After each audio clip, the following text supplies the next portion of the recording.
Yaasiin Xuseen Yaasiin Yare oo muddooyinkii u dambeeyay ku maqnaa waddanka dibaddiisa ayaa maanta dalka dib ugu soo laabtay waxaana garoonka diyaaradaha ee magaalada Hargeysa ee Cigaal International Airport ku soo dhaweeyay dhalinyaro aqoon-yahan iyo waayeel kuwaasi oo kaga hortagay madaarka diyaaradaha ee Cigaal International Airport. Madasha soo dhaweynta siyaasiga ayaa waxaa hadallo kala duwan ka jeediyay dadweynihii kala duwanaa ee soo dhaweynayay siyaasiga kuwaasi oo ku soo dhaweeyay in siyaasigu mar kale uu ku soo guriyo noqdo dalkiisa hooyo. Maanta halka waxaan u taaganahay siyaasigeena weyn marna waa awoogay aniga marna waa awoogay marka waxaan leenahay ku soo dhawo dalkaagii hooyo mar labaad iyo mar saddexaad iyo mar afraadba. Maanta bisha 24 tahay waxaan soo dhaweynaynaa siyaasi Cabdicasiis Yaasiin Xuseen oo ah siyaasi la dareena bulshadiisa ku soo dhawo dalkaaga hooyo waan ku faraxsanahay inaad mar labaad iyo mar saddexaad baad soo dhawaato.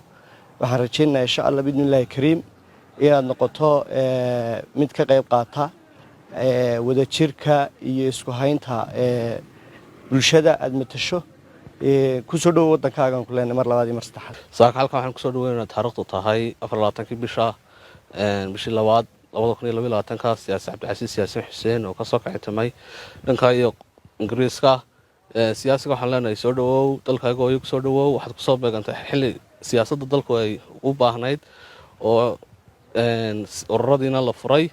ما شاء الله سعودوا وكلنا هذا الغالي welcome. السلام عليكم ما أنت أبشر هاي أفري الله تروحون حلقة نسوق بحلينا سعودوا وينو سياسي جينا عبد العزيز سياسي حسين وإلى هاي نبض قبل كان تركيزي هو كانوا هذا الكلام ما كان إلا كوا حلا سعودوا عبد العزيز في عنو كلقى عليه ولا نما قلب فرنا نقول عيد مانت. ugu dambeyntii waxaa halkaasi isaguna ka hadlay siyaasiga Cabdicasiis Yaasiin Xuseen isaguna ka hadlay xaaladda guud ee waqtigan uu dalku ku sugan yahay isla markaasina u mahad celiyay dadweynaha kala duwan ee madashan ku soo dhaweeyay. kullay hadal badan geli maayo maanta xilliga campaign lagu ma jiro laakiin saddex qodob baan dul istaagayaa.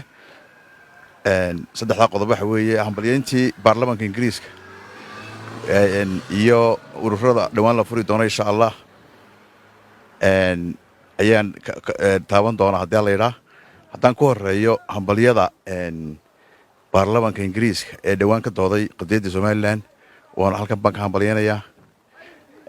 waxaan kale oo aan halkan bulshada reer Somaliland aan fariin uga furaya maadaama ururadii la furayo bisha May in ay ka fiirsadaan cidda horjoogaha waa urur kasta oo qofkaas waxa weeye waa qofka hadhow tan noqon doona qofka waddanka hogaaminaya marka in aad looga fiirsado ayaan soo jeedinayaa.